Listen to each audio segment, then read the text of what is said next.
يا مساء الورد والياسمين على احلى متابعين من داخل مصر ومن خارج مصر. ازيكم عاملين ايه؟ يا رب تكونوا بخير. اللهم صل وسلم وبارك على سيدنا محمد وعلى اله وصحبه وسلم. ورجعنا تاني مع بعض للحلويات الشرقيه. النهارده هنعمل مع بعض الكنافه الساده من غير اي تكاليف ومن غير اي حاجه خالص. مش هنحشيها باي حشو. عملت معاكم كتير كنافه بحشوات مختلفه. عملت معاكم كنافه بالمكسرات، وعملت كمان معاكم كنافه بالقشطه وكنافه النابلسيه. النهارده هنعمل كنافه صوابع. هتدخلوا عندي على القناه هتلاقوا مجموعه جميله جدا من الكنافه. النهارده هنعمل مع بعض الكنافه الساده بدون تكاليف مكسرات ولا اي حاجه خالص، وسهله وبسيطه زي بتاعه المحلات واحسن كمان. تمام كده. انا هقول لكم على المقادير. انا معايا كيلو من الكنافه. الكيلو الكنافه ده زي ما انتم شايفينه كده في كيسين. انا كنت جايباه بصراحه طازه وقسمته لكيسين يعني نصين، بس انا النهارده هعمل كيلو كنافه مع بعض. تمام كده. مقادير كيلو كنافه، انت هتعملي نص كيلو فهتاخدي نص المقادير. تمام كده. يبقى انا معايا كيلو من الكنافه دي متفرزه. معايا كمان الشربات للكنافه. هحتاج لكيلو الكنافه هحتاج 2 مج من السمنه. سمنه بلدي او سمنه خليط اللي يعجبك، زي دي كده المج بتاع الشاي العادي اللي موجود في كل بيت. تمام كده. مجين 2. يعني النص كيلو هيحتاج مج واحد، بس انا عشان عامله كيلو هاخد مجين 2 من السمنه. تمام. معايا كمان 4 معالق كبار من السكر البودره. تمام كده. دي مقادير الايه الكنافه، بس مفيش مكسرات ولا حاجه. اول حاجه طبعا هنعملها مع بعض الشربات، علشان احنا محتاجين ان الشربات يكون بارد، ويكون بارد وايه وتقيل شويه، ما يكونش خفيف. تمام كده. معايا بقى الكيلو الكنافه ده 4 كوبايات من السكر. الكوبايه اللي زي دي كده كوبايه الميه. تمام كده. يبقى 4 كوبايات من السكر اهو. بسم الله. عايزه تعملي نص يبقى انت هتعملي ايه نص المقادير دي كده. 4 كوبايات من السكر عليهم 4 كوبايات، عليهم قصدي 3 كوبايات من الميه. كوبايتين من الميه. 4 كوبايات من السكر عليهم كوبايتين بس عشان احنا عايزينه تقيل. كوبايتين 2 من الميه. عذرا معلش بقول لكم 4 و4، لا هما كوبايتين 2 فقط من الميه. تمام كده. هنحتاج ليهم كمان معلقتين من عسل الجلوكوز او عسل النحل الموجود عندك. انا هحط معلقتين، اللي معايا دول معلقتين. بيخلي بقى سمك الشربات كده حلو جدا. معلقتين هيسيح طبعا ده كله على النار. هنحتاج بقى كمان باكيت. انا بحط كله مع بعضه معاك وانا ايه وبعد كده اول ما بيغلي على النار انا بقلب كله يعني. باكت من الفانيليا. ليمونه صغيره زي ما انتم شايفين كده. على ال4 كوبايات ليمونه صغيره. عصره ليمونه صغيره، او لو هتعملوا نص الكميه هتعصروا نص الليمونه بس. اول ما يغلي على طول هروح عصره الليمون. تمام كده. هوديه بقى على البوتاجاز ونشوف هنعمل ايه في الكنافه. كده زي ما انتم شايفين انا جبت الصاج الكبير ده علشان اقدر افتفت يعني فيه الكنافه براحتي. تمام كده. يعني تجيبي حاجه واسعه وعشان تعرفي تفتفتي الكنافه براحتك وتحطي لها الحاجات اللي انت هتحطيها دي. ادي الكنافه قدامكم زي ما انتم شايفين. كنافه متفرزه اهي. انا سايباها شويه عشان كده يعني التفكيك سنه. يعني انا مطلعاها بقالي شويه من الفريزر.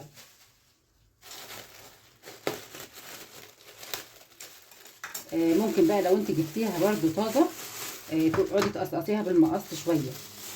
تمام كده. انا حبيت اوريكم كل حاجه لو عندك، بس هي يعني يستحسن تكون متفرزه. هبدا بقى ان انا افتفتها كده زي ما انتم شايفين اهو. سهله ازاي جدا لما بتطلع من الفريزر. شايفين اصلا لو انا عايزه اعملها كمان حتى صوابع، اول ما بتفكك على طول بتبقى كانك جايباها طازه لسه. هفتفت بقى كل الكميه دي فتفتها فتافيت كده صغيره عشان ما اطولش عليكم الفيديو، وبعد كده ارجع لكم تاني. اهو زي ما انت شايفه كده هتفتفتيها فتافيت صغنونه. تقدري تقصقصيها بالمقص لو عايزه، بس هي سهله جدا لما بتعمليها بايديكي كده اهي على طول. ما بتاخدش اي وقت كده. عايزه اقول لكم الكنافه دي عندي من رمضان، يعني انا جايباها من رمضان ولا جرى لها اي حاجه خالص. شايفين ما شاء الله اهي. قلت لا لا بقى ما يعني انا الاوان ان انا اعملها خلاص. كان نكحت والبسكويت ناكل بقى الكنافه نرجع للكنافه تاني اهي. ما بتاخدش يعني ما كنت جايباها طازه عشان كده. شايفين ما شاء الله حلوه جدا ولا جرى لها اي حاجه خالص. هفتفتها بقى وخلصها وارجع لكم تاني. كده خلاص. الكنافه خلاص زي ما انتم شايفين كده، فتفتها فتافيت صغيره. شايفين الشعرايه بتاعت الكنافه اصلا؟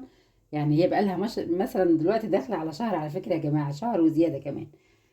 ولسه زي ما هي الكنافه لما بتشتريها اصلا طازه من الاول، برضو لما بتيجي بتفرزيها طازه، بتطلعيها تلاقيها طازه برضو على وضعها يعني. زي نفس الشيء الخضار لما تفرزيه طازه بتطلعيه تلاقيه طازه برضو. كده معانا الاربع معالق كبار من السكر البودر زي ما انتم شايفين اهو. تمام كده. وهبدا برضو ايه، اعمل اتوه السكر في قلب الكنافه كده. شايفه لما تعملي في حاجه تكون واسعه الكنافه بتبقى احسن يعني. يعني بتاخدي راحتك لما بتعملي حاجه واسعه، بتاخدي راحتك وانت بتقلبي الحاجه ما تقعش منك وكده. تمام. بالنسبه بقى للبنوتات اللي لسه ايه داخلين المطبخ جديد، كل حاجه سهله قدامكم اهي. تقدري تعملي حلويات في اي وقت وما تشتريش حاجه.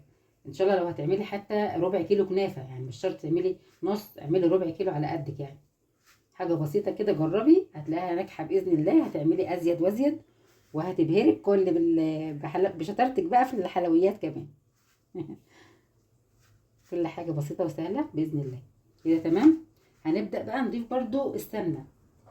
زي ما قلت لكم كده تقدروا تعمليها بسمنه بلدي، وتقدروا تعمليها بسمنه خليط. انا قلت لكم مجين اتنين، وبرضو بفضي قدامكم اهو عشان تبقوا شايفين كده. اول واحد على الكيلو مجين اتنين من السمنه كده زي ما انتم شايفين اهو. ادي واحد اهو، تاني واحد، تاني مج. ما شاء الله. دي سمنه بلدي يا جماعه، عليها سمنه نباتي. تقدروا تعمليها بسمنه بلدي خالص براحتك يعني. يبقى الكيلو بياخد مجين اتنين من السمنه. كده كله تمام، مفيش حاجه اهو. هما اتنين مج كنت عاملاهم. تمام. وهبدا برضو يعني اخلط برضو السمنه في قلب الكنافه كده زي ما انتم شايفين اهو كده، عشان ما اطولش عليكم. هبدا اخلطها انا كويس. طبعا انت هتخلطيها لحد ما تتوهي السمنه كلها في قلب الكنافه زي ما انت شايفه. هخلطها بقى كلها وارجع لكم تاني. زي ما انتم شايفين انا بوريكم السمنه تغلغلت في قلب الكنافه. شايفين؟ يعني تمسكي الكنافه كده تعمليها كده اهو عشان تشبعيها كلها وتغلفي كل كنافيه، كل شعرايه من الكنافه. كل شعرايه من الكنافه تغلفيها بالسمنه كده. تمام كده اهي كده. بوريكم برضو تاني خطوه بخطوه اهو. انا اقدر اعملها في الصاج ده، بس انا هعملها في صاج تاني خالص. يعني انا ممكن افردها هنا بس هتبقى رقيقه شويه، لكن انا هعملها في صاج تاني مقاس 40 واضغطها ضغطه كويسه. وهتشوفوا دلوقتي قدامكم يعني كده. هنيجي دلوقتي بقى نعمل في الصينيه اللي احنا هندخلها الفرن. دي صينيه مقاس 40، صينيه كبيره بتاخد كيلو كنافه. تمام كده. انا معايا بقى معلقه من السمنه. انا عايزاها تقيله شويه كده، يعني ادهن الصينيه دهنه تقيله سميكه شويه زي ما انتم شايفين اهو كده.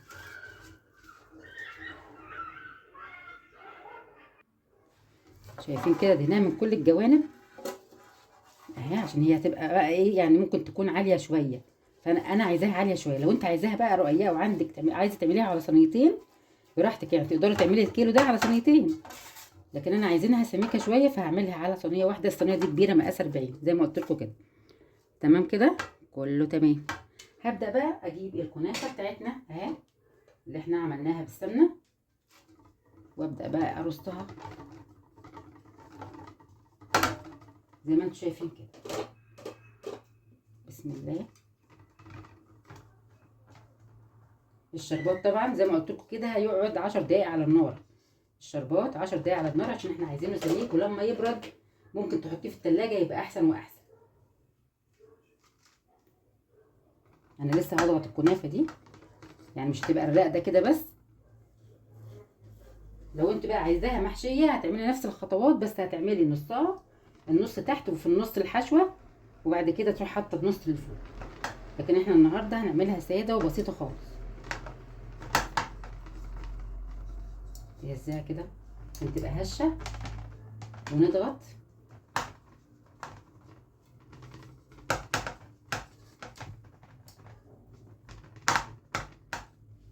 كل ما نحط شويه كنافه نضغط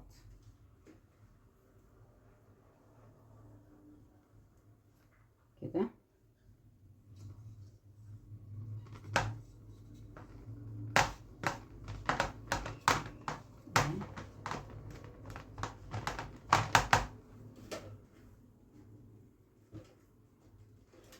انا هضغطها بصينيه، ولو عندنا صينيه تانية هنضغط بيها يبقى احسن من ايدينا كمان عشان تتضغط ضغطه كويسه.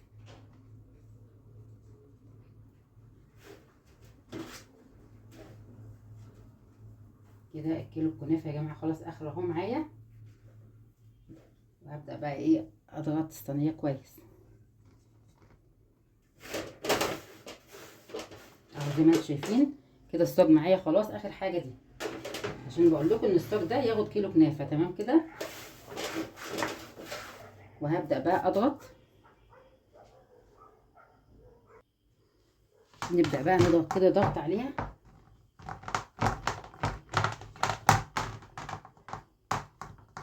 لحد ما اسويها كويس من الاحرف.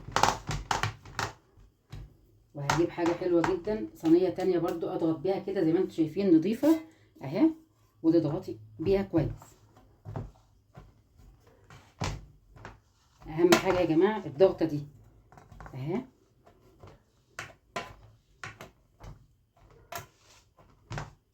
شايفين طبعا كل ما بضغط اهي الكنافه بتضغط معايا بيبقى احسن واحسن.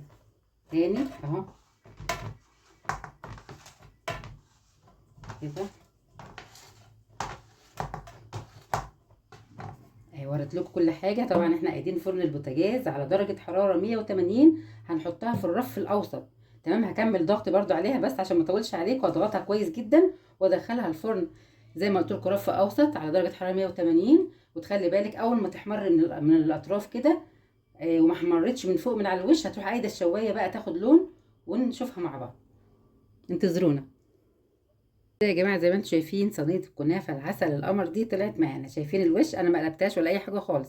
اول ما تلاقيها احمرت زي ما انت شايفه كده من الجوانب، تبقى خلاص الارضيه بتاعتها احمرت وبقت زي العسل تمام كده.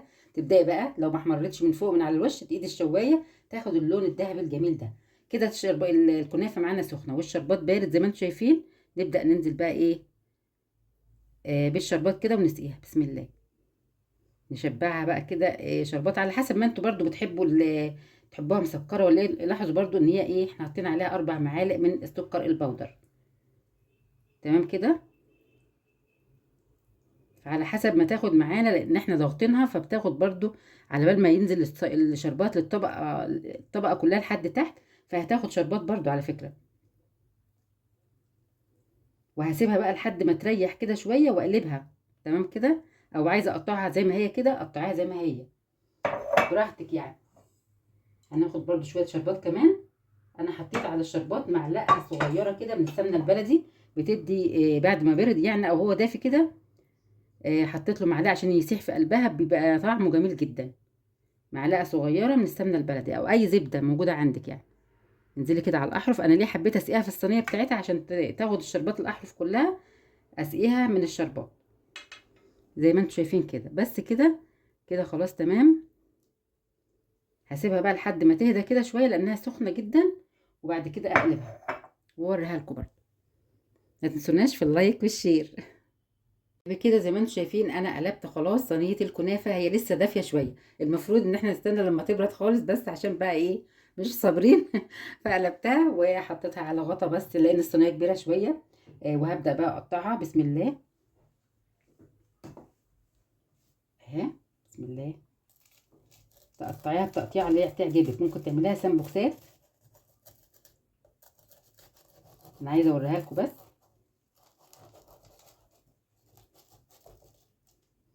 ناخد بس ايه قطعه منها كده. شايفين ما شاء الله جميله جدا جدا. سلكها كده الاول. شايفين الجمال؟ الله الله على الجمال يا جماعه. طبعا انا مش عارفه اقطعها علشان هي مش مقلوبه على صينيه، فانا هاخد لكم قطعه عشان اوريها لكم بس كده. بسم الله.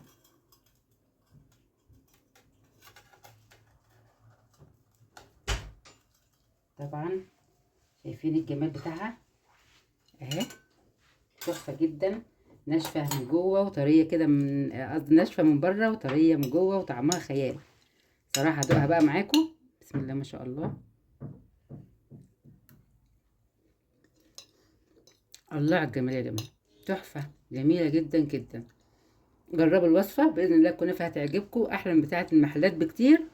ومتنسوناش في اللايك والشير، واشوفكم بإذن الله في فيديو جديد ووصفة جديدة من وصفات سامي زين. مع السلامة.